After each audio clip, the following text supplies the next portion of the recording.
Hey guys, welcome to our YouTube channel. जैसा कि thumbnail से आप लोगों को पता चल गया हो कि आज हम लोग यहाँ पे बेल के 5 ग्राउंड के बारे में बात करने वाले हैं कि ये बेल आप कभी भी जब भी जमानत लगा रहे हैं आपके खिलाफ कोई भी केस हो सकता है, चाहे पॉक्सो का मैटर हो, 376 का हो, 302 का हो, 307, कुछ भी हो सकता है। यहाँ पे अलग अलग तरीके के केसेस हो सकते हैं जिसमें आप लोगों को वहाँ पे बेल कैसे मिलेगा। बेल सभी के लिए जो है, सभी केसेस अपने आप में एक न्यू केसेस होती है, सभी का अलग अलग वहाँ पे ग्राउंड होता है, सर्कमस्टेंस अलग अलग होता है,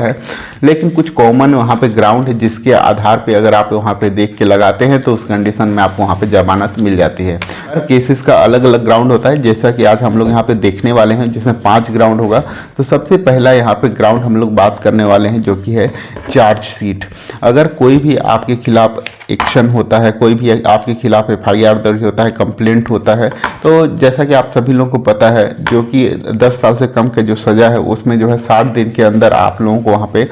जो है चार्जशीट आपका वहाँ पे जमा करना होता है। और जो 10 साल से ऊपर की जो सज़ा है उसमें जो है आप लोगों को वहाँ पे जो है 90 दिन के अंदर आप लोगों को वहाँ पे चालान पुलिस द्वारा वो इन्वेस्टिगेशन पूरा करके सबमिट करना होता है। तो ये जो है इन्वेस्टिगेशन जो है ये कंप्लीट हो जाने के बाद एक ग्राउंड वहाँ पे जनरेट हो जाता है कि अब जो है पुलिस के द्वारा अभी प्रॉपर इन्वेस्टिगेशन कंप्लीट हो गया है, जिसके बाद यहाँ पे जो है इनको बेल दे दिया जाना चाहिए। इसके बाद जो है एक और है NDPS का मामला हो गया। तो NDPS के मामला में जो है 180 दिन से लगभग मतलब 6 महीने से साल भर तक का टाइम भी लग सकता है उसमें इन्वेस्टिगेशन होने में। तो ये जो है सभी का अलग अलग स्टेज है, अलग अलग यहाँ पे टाइमिंग है, जिसके आधार पे जो है इन्वेस्टिगेशन पूरा किया जाता है। इन्वेस्टिगेशन पूरा हो जाना भी एक तरीके का एक ग्राउंड होता है, बहुत ही मेन ग्राउंड है, जिसके बाद अगर हो सकता है कि आप वहाँ पर से जमानत के लिए लगाएं तो आपको वहाँ पे बेल मिल सकता है। नेक्स्ट है यहाँ पे दूसरा कि कितने दिन वहाँ पे कस्टडी में रहे हुए हैं, मतलब वहाँ पे जेल कितने दिन रहे हुए हैं, वो भी एक बहुत ही इंपॉर्टेंट ग्राउंड है। जैसे मान लेते हैं कोई चोरी का मामला है, उसमें कोई भी जो अपराधी है वो वहाँ पे 6 महीने से बंद है, तो वो भी एक लंबा समय हो जाता है, जिसके आधार पे वहाँ पे एक ग्राउंड जनरेट हो जाता है कि ये जो छोटा सा मुकदमा है इसके ऊपर चल रहा है, उसमें जो है ये जो सज़ा है बहुत लंबा यहाँ पे चल रहा है, जिसके आधार पे उनको एक ग्राउंड वहाँ पे मिल जाता है। हो सकता है पॉक्सो के मामले में 2 साल 2.5 साल से अगर बंद है तो भी एक तरीके का ग्राउंड होगा। 376 के मामले में भी है यही है, 6 महीने साल भर से अगर वो बंद है तो वहाँ पर से उनको एक ग्राउंड वहाँ पे बन सकता है।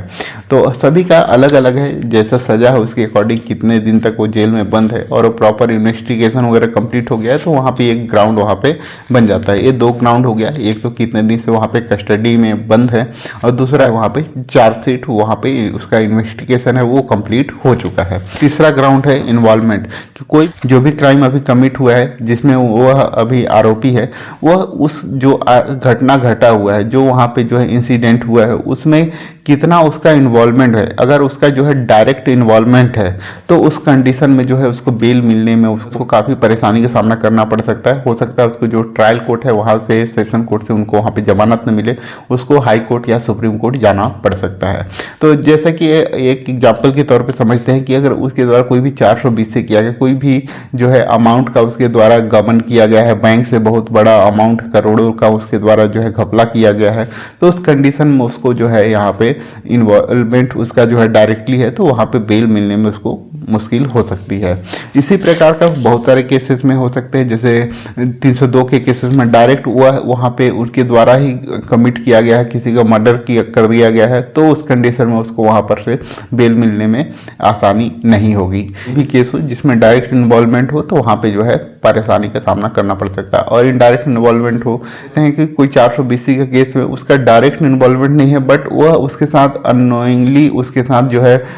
उसके साथ गया हुआ था, बट उसके द्वारा किसी प्रकार का फौजदारी नहीं किया गया, उसके द्वारा कोई भी ऐसा दस्तावेज तैयार नहीं किया गया, तो वहाँ पे जो है उसको बेल आसानी से मिल सकता है। नेक्स्ट है पैरिटी ग्राउंड, मतलब जो है अगर उसमें कोई 3-4 एक्यूज्ड हैं और वह वहाँ पर से किसी एक का वहाँ पर से बेल हो गया है, तो उस समय जो है पैरिटी के ग्राउंड मतलब समानता का अधिकार वहाँ पे आ जाता है कि एक को अगर बेल हुआ है तो उसका सेम क्राइम है तो उसी के बेसिस पे जो है बाकी जो क्रिमिनल्स हैं उनको भी वहाँ पर से बेल मिल जाना चाहिए। तो इस तरीके का जो है उनको भी यहाँ पे एक्यूज्ड है उनको वहाँ पे बेल का राइट वहाँ पे मिल जाता है। इसी के आधार पे जो है बहुत सारा एंटीसिपेटरी बेल भी यहाँ पे इसी ग्राउंड के आधार पे भी मिलने लगता है। नेक्स्ट है एक और ग्राउंड, जो कि ग्राउंड नहीं है, एक प्रोसीजर है जिसको हम लोग यहाँ पे समझ सकते हैं। बहुत सारे केसेस में क्या करते हैं कुछ लोग कि बार बार वहाँ पे सेशन कोर्ट और ट्रायल कोर्ट में ही वहाँ पे बेल लगाते हैं, बट वहाँ पर से उनको बेल ग्रांट नहीं होता है। तो उस कंडीशन में उनको क्या करना है, अगर ट्रायल कोर्ट में या सेशन कोर्ट से उन लोग को बेल नहीं हो रहा है तो वो अपर